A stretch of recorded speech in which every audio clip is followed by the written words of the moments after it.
In the 1980s, Cap Haïtien, Haïti, pulsed with vibrant life and hidden fear.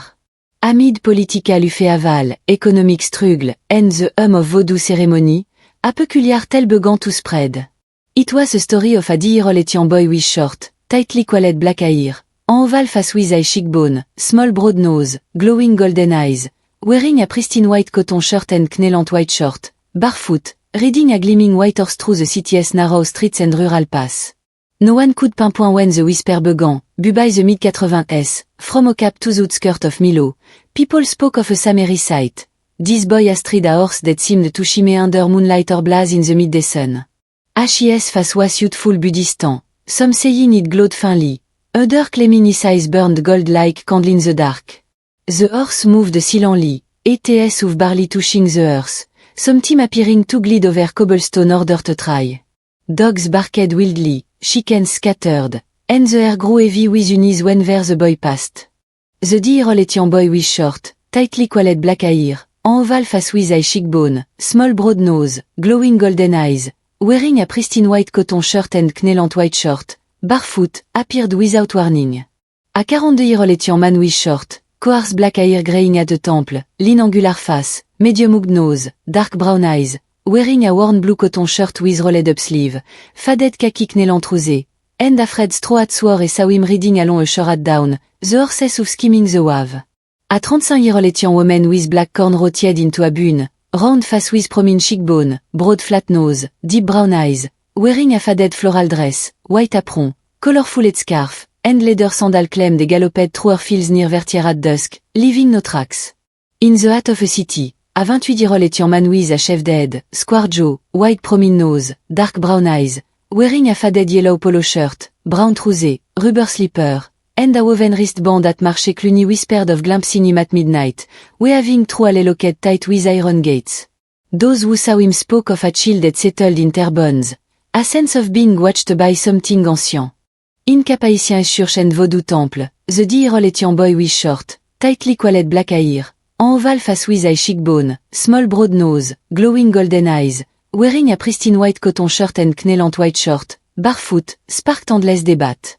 A 50-year-old man with short, graying black hair combed back, teint elongated face with wrinkle, long straight nose, hazel eyes, wearing a black clerical cassock with a white collar and a silver cross necklace preached that he was a divine messenger, urging repentance in a city strained by hardship. A 45-year-old man with long black dreadlock tied with a red cloth, oval face with ritual chic scar, medium flared nose, piercing dark brown eyes, wearing a white linen shirt and pants with a red and black beaded necklace saw him a manifestation of a LW, perhaps linked to Baron Samedi or Papa Legba, reading to open spiritual gates.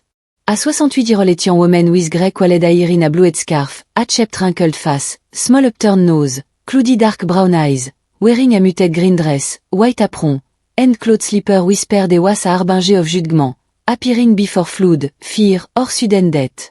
In 1987, when a devastating mudslide struck near Bilimbe, some swore the boy was seen riding through the hill the night before.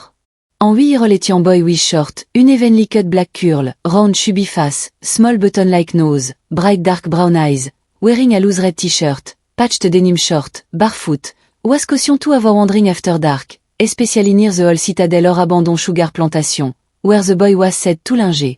Yet, some were drawn to the mystery. A 22-year-old man with short curly hair with faded seed, oval face, medium straight nose, dark brown eyes, wearing a green tank top, tight jean, sneakers, and a gold chain necklace in carénage stayed up late, hoping to catch a glimpse, while other left offering of white flowers or candle at crossroad, seeking his favor. Not everyone was content to merely watch. A 16-year-old boy with short curl and a high fad, long face with sharp cheekbone, broad upturned nose, dark brown eyes, wearing a red and white striped t-shirt, cargo short, mismatched sock, all sneakers, and a talisman push necklace, along with other teenager from Shada, decided to track the deer-old boy with short, tightly coiled black hair, en oval face with a cheekbone, small broad nose, glowing golden eyes, wearing a pristine white cotton shirt and knellant white short, barefoot, one night after hearing a been spotted near the Sans Souci Palace ruin. Armed with flashlight and talisman, they followed a faint glow through the trees. But as they drew closer, their flashlight flickered out, and a strange fog swallowed the pass. The 16-year-old boy claimed they saw the red golden eyes staring back before he fainted. When he awoke, he could not speak for 3 days. Another tale told of a 30-year-old man with a medium afro, square face with a strong chin, wide prominent nose, focused dark brown eyes, wearing a geometric pattern button-up shirt, khaki trousers, sturdy boots, and a camera strap from Petitance who tried to capture the boy's image during a daylight sighting. HIS camera jammed, and the film burned black in Nissan. These stories only deepen the fear and fascination, cementant the boy's place in Cap Haïtien's lore.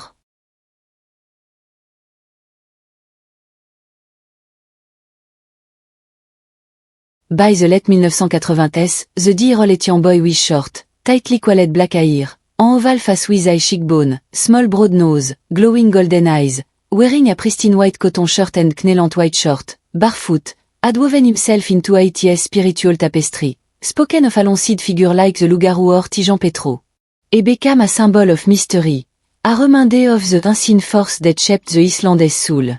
Some saw him a call to purity, a beacon in a time of corruption and strife. Other viewed him a warning, a sign to tread carefully in a world where spirit walked among the living. No one could predict his appearance, and those who saw him often regretted it. Yet, in the key of Cap Haïtien's night, when the wind carries the song of the sea and the star burned bright, people still listened for the silent offbeats of the dear-old boy with short, tightly coiled black hair, an oval face with a cheekbone, small broad nose, glowing golden eyes, wearing a pristine white cotton shirt and knee-length white short, barefoot, wondering what message he carried for Haiti's future.